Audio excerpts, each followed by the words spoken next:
I wanted to share testimony real quick of something that happened last night.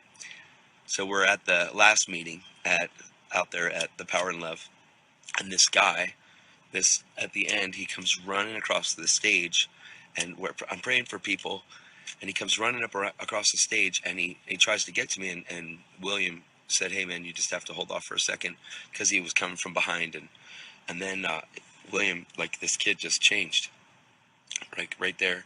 We hear the kid was hearing voices and is under lots of condemnation and all kinds of lies.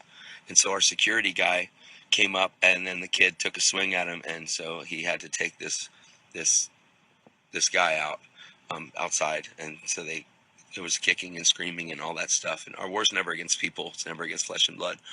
And so we're just, I don't know that it even happened. And then we get back to the back, and after everything, and he said, "Man, this guy came up," and I said, "Man, I know our war's not against people." Because that's the way I was. I lived that way. I heard voices my whole life, man. And so we go back we go back in the cars. We go to our house. We go and we packed everything up last night. We had to move camp, so we moved down here to LA last night. We get to the hotel. We have probably about 15 bags, and we have like it's like moving the herd. We have a whole herd of people we have to get up to our room. So there's no luggage carts because everybody has them, because so many people are here for the call. So we go and we're trying to get our stuff. And I asked this guy, I said, "Hey man," and he goes, "Oh dude, I was at your conference, man. I just want to say thank you so much for what you bring and for what you carry." And I said, "Thanks a lot." And I gave him a hug, and he walked away, and I said, "Hey," I said, "Do you mind?" When I saw him again, I said, "Do you mind if you'd help us carry our bags up to our room?" And he said, "No." And so he carries our bags, helps us get up to the room.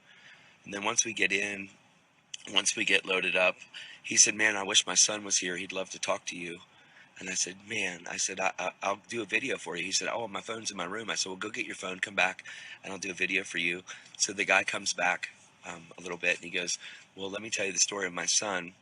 He said, "Tonight," now listen, this is millions of people in LA. Like, this is how God does it. Because God's after the one. He said, he said, "My son just wanted to get close to you, so he ran up on the stage, and then he took a swing at one of the security guys." So here, his son was the one that came up on stage and heard voices, and there's like all kinds of people.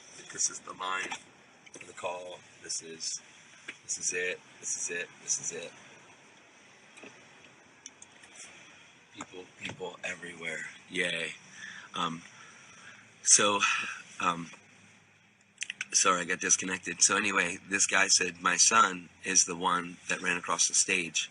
And I said, "No way." I said, "Dude, you got to call him." So he said, "My son was so upset." He said, "Todd will never forgive me." I said, "Man, I was never mad at you. Like, I was never upset. Let me call your son right now and pray for him." So I called him, prayed for him, and he just got set free from that thing on the phone.